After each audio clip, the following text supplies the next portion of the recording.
Hello, my dear friends and my dear students.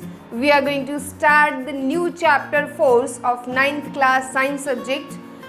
So, let's begin without delaying anything. सबसे पहले बात करते हैं what is force. आप सब लोगों ने जूनियर क्लासेस में, छोटी क्लासेस में पढ़ा होगा. What is force? Force is a push और a pull. कभी भी हम एक push या pull लगाते हैं, उसे क्या कहते हैं? Force. सिर्फ एक खींचने को या फिर एक चीज को धक्का देने को क्या बोल देते हैं? फोर्स. फोर्स से और क्या क्या होता है?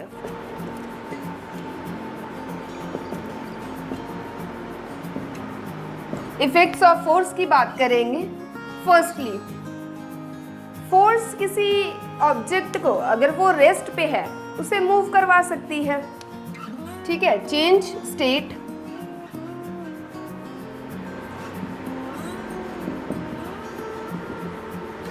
रेस्ट की जो स्टेट है उसे चेंज कर सकती है.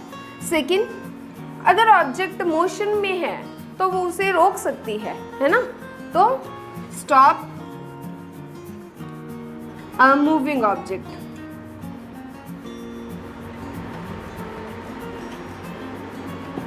और थर्ड क्या है? ऑब्जेक्ट की डायरेक्शन चेंज कर सकती है. अगर वो स्ट्रेट जा रहा है उसको लेफ्ट मूव करवा सकती है, राइट मूव करवा सकती है. Change direction.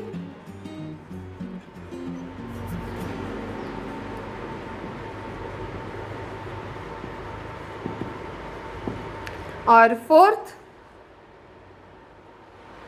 ऑब्जेक्ट की शेप चेंज करी जा सकती है या उसका साइज चेंज किया जा सकता है.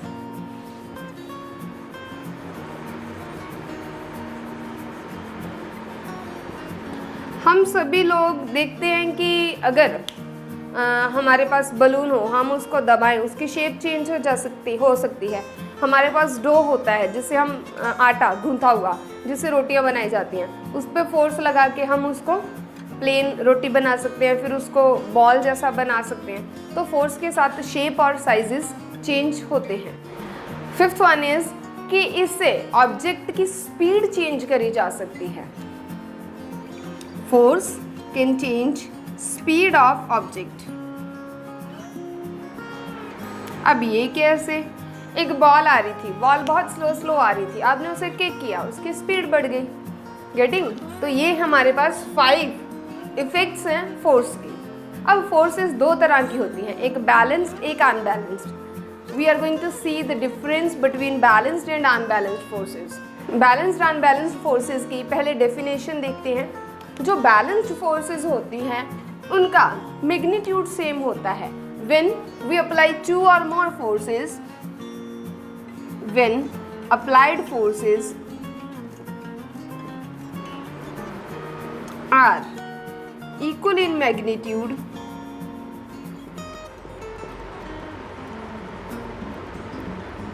या फिर और gives equal effect and bring no change in the state of object,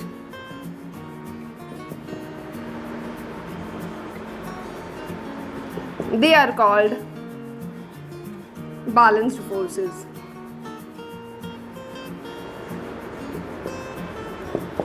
अगर मैं एक ऑब्जेक्ट यहाँ पे पड़ा है उसको इस डायरेक्शन से पुल करूँ और इस डायरेक्शन से पुल करूं और वो हिले ना, इसका मतलब दोनों साइड से मैंने इक्वल फोर्स लगाई. F1 और F2 इक्वल इन मैग्नीट्यूड. ये दोनों मैग्नीट्यूड में इक्वल थी, तभी इस ऑब्जेक्ट में कोई चेंज नहीं आया. लेकिन अगर ये फोर्स ज़्यादा होती, अगर F2 ज़्यादा होती F1 के कंपैरेटिव, ठीक है, तो उस टाइम पे क्या बन जाना था? अगर F2 ग्रेटर होती F1 से तो इसकी पोजीशन किस डायरेक्शन में चेंज होती? ये इस डायरेक्शन में खींचा जाता और इसकी पोजीशन चेंज हो जाती. इसका मतलब दोनों फोर्सेस बराबर नहीं थी, दोनों फोर्सेस बैलेंस्ड नहीं थी. सो डेफिनेशन कैसे लिखेंगे? When applied forces are equal in magnitude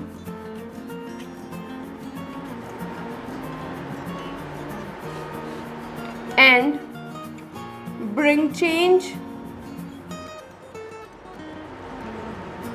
in the state of object. They are called unbalanced forces.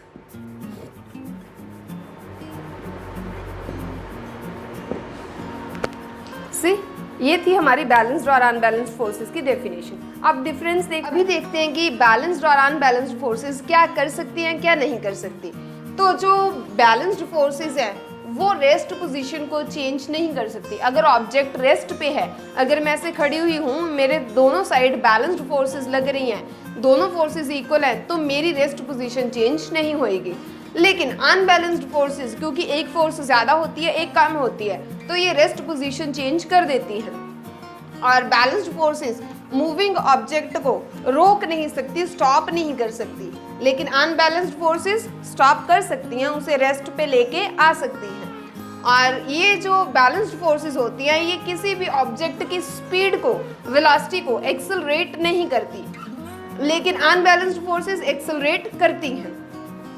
Fourth point is, ये किसी ऑब्जेक्ट की डायरेक्शन को चेंज नहीं कर सकती। बैलेंस्ड फोर्सेस किसी ऑब्जेक्ट की डायरेक्शन को चेंज नहीं कर सकती, लेकिन अनबैलेंस्ड फोर्सेस डायरेक्शन चेंज कर सकती हैं, क्योंकि एक ज़्यादा है, दूसरी कम है, तो जो फोर्स ज़्यादा है उसकी डायरेक्शन में ही चेंज आएगा। फिफ्थ पॉइंट क्या है,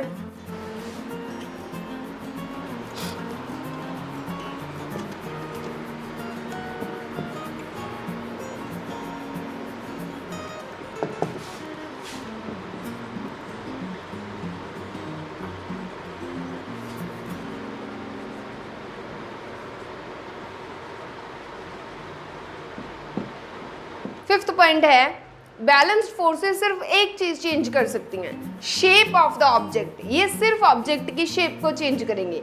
लेट इट बी, आपके पास बलून है, आप उस बैलून को दोनों डायरेक्शन से एक सेम समान एक फोर्स के साथ प्रेस कर रहे हो। सिमिलर फोर्सेस है, इक्वल फोर्सेस के साथ आप एक बैलून को प्रेस कर रहे हो तो उसकी शेप चेंज होएगी।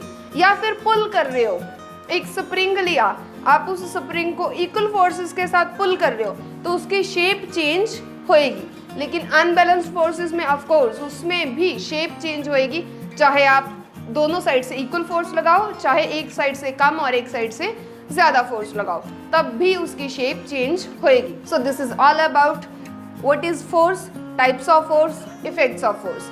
अब नेक्स्ट वीडियोस में हम अगले टॉपिक करेंगे फोर्स चैप्टर के, लेकिन उसके लिए आपको मेरे साथ जुड़ना होगा। सब्सक्राइब में चैनल, बेल आइकन प्रेस कीजिए और साथ के साथ अपने फ्रेंड्स को शेयर भी कीजिए।